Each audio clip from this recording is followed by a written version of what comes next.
Canada's Prime Minister Justin Trudeau is fighting for political survival.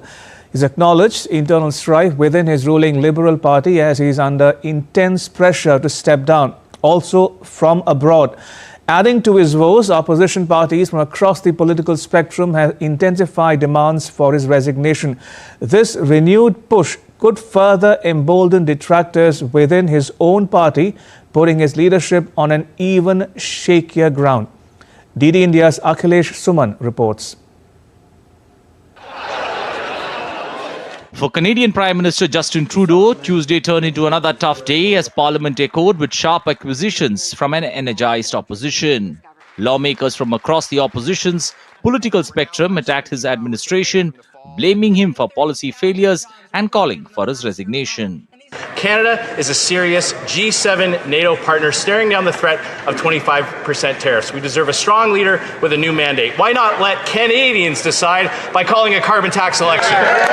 The Prime Minister has lost the confidence of Canadians, lost the confidence of many of his MPs, acknowledged that he doesn't have a mandate to continue to govern, and call a carbon tax election. While Trudeau is working hard to keep his party and the government steady, growing dissent within his party adds to his mounting challenges. Sensing the rising political stakes, newly appointed Finance Minister Dominic LeBlanc came to the government's defense. He assured Parliament that Prime Minister Trudeau is making determined efforts to address Canada's economic and diplomatic challenges. Mr. Speaker, the fall economic statement speaks to growth in the Canadian economy.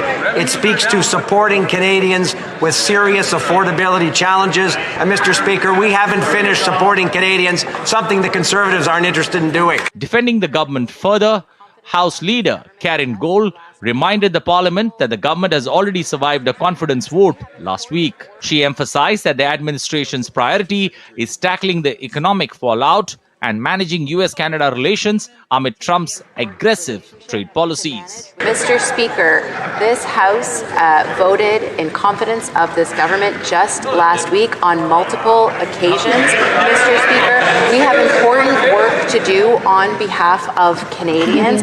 We have a very important relationship to manage with the United States at a pivotal time. In response to Trump's aggressive stance on border security and trade, Trudeau announced a $1.3 billion Canadian plan to bolster Canada's border security over the next 6 years to stop illegal immigration into USA. The plan includes deploying drones, surveillance towers, helicopters, and hiring more border agents to enhance US-Canada border security, causing huge bearing on Canada's exchequer. Like most families, sometimes we have fights around the holidays. But of course, like most families, we find our way through it. Insiders say former Finance Minister Chrystia Freeland has resigned after clashing with Trudeau over handling US President-elect Donald Trump's threat of imposing 25% tariffs on Canadian imports. Freeland advocated for tighter fiscal controls, while Trudeau insisted on boosting financial aid for wooing public sentiment, along with strengthening border security.